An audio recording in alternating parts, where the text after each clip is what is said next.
I gotta tell you, I really miss my grandpa. Like, this leads into the video, but anyway, just bear with me. He was good for introducing me to old video movies that I probably would have never seen on my own. One of them is the one I will be talking about, Death Wish.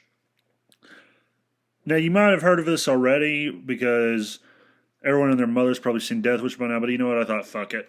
Um, Death Wish was a movie about this, and it's actually kind of funny because this was a left wing liberal architect guy who probably was anti gun because when he was a kid, his dad died, and his mother made sure he never touched a gun again, so he probably inherited that from her.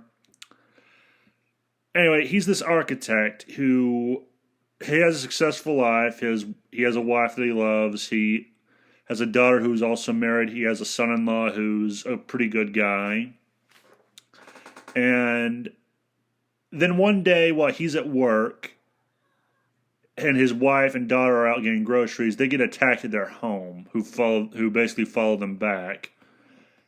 The wife gets raped, and not the wife, the daughter, she gets struggle snuggled, and well, sort of, and she goes kind of catatonic. I think, well, she's mentally fucked up as a result, and the wife dies.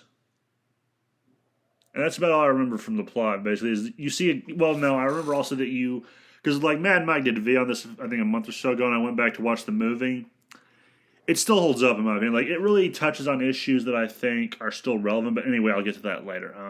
I think, and it's the gradual evolution of a guy who gets a gun through circumstances in Arizona, and then comes back to New York and starts killing some shitbags, which I enjoy because these people are scum. They got what they deserved. Anyway, after this, like it's kind of a good character study, kind of like the Joker was, except I've actually seen Death Wish. Um, you see him gradually evolve into, and like he's not even going after the guys who attacked his family. He's just killing random muggers. I don't know if he was thinking, you know what, I'll probably hit the jackpot eventually, and he's just going bang, bang, bang. But that's what happens. He really goes to town on these fuckers, and it's kind of entertaining. I know I keep saying a lot. I really need to stop doing that. You just gradually see him evolve into a vigilante, and then it gets to the point where he actually is having a positive impact on his community, which is people have stopped taking shit from these muggers and have started kicking their asses. And unfortunately, by the time the police find out who he is, they don't have the go from Dublase or oh no, sorry, that's a joke Reservoir made. The mayor doesn't want him arrested. He says if you do this, the public will probably hang us for it. Well, not they don't actually say that, but the muggings have actually gone down despite the fact the police denied this. And so the mayor's like, we don't want him. Like, say this Paul Kersey is the vigilante, we don't want him. Just scare him off, Frank. That's what they tell the police guy investigating him. And actually, he almost gets one of the Paul Kersey. He almost gets one of the guys who was actually involved with the mugging of his family that left his wife dead. But he gets injured and passes out in the fight, and so the guy gets away. Like he kills all but one, and the one that he should have killed fucking gets away. That's the most infuriating thing is he never gets the bastards who did it. But yeah, it still holds up, and I say this thing kind of resonates now because it really does speak to someone who, or it speaks to me anyway, as someone who's kind of frustrated with the law sometimes. Now I live in Texas. The law ain't so bad, but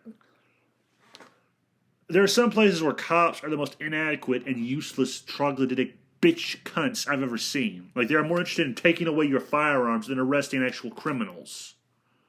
They are more useless than the British police during the video nasties. Like, they are that level of incompetent and useless. Hell, there are stories of cops who, they see you being attacked, they'll just watch it unfold. They don't do anything. That happened in New York City, apparently. And yeah, fuck them. But anyway, yeah, it does speak to that. Like, it touches on stuff like victims' rights and gun rights.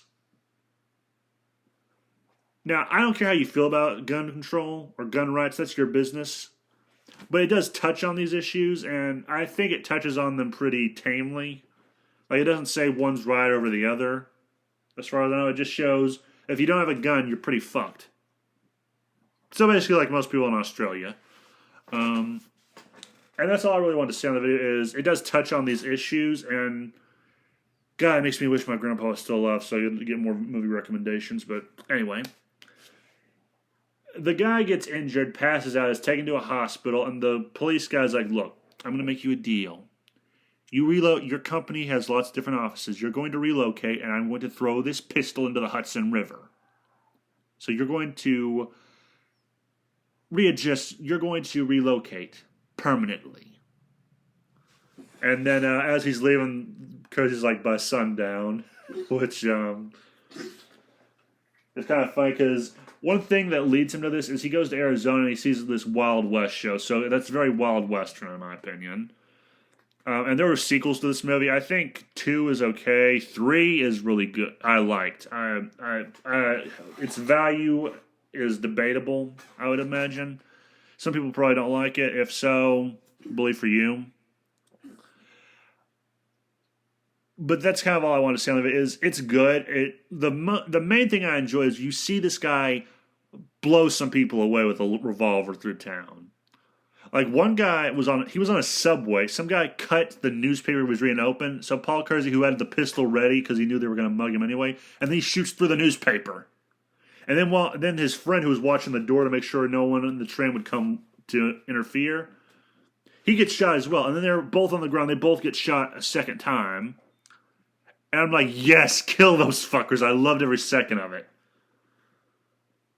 And yeah, no, that's it. Like, it was a very I enjoyed that scene. I would watch it 1,000 times over, and anyone who says I'm a horrible person for watching it, bite me. Because it was good. I would watch it again, and I highly recommend the movie. If I had to give it a rating, 8.9 out of 10. Or 7.9 out of 10. I'm not good at judging movies. But yeah, that's the video. If you've seen Death Wish, what do you think of it? Let me know in the comments. If you watched it after seeing this video, let me know what you think in the comments. Just let me know what you think in the comments is all I'm saying. Have a nice day, and remember the game was rigged from the start.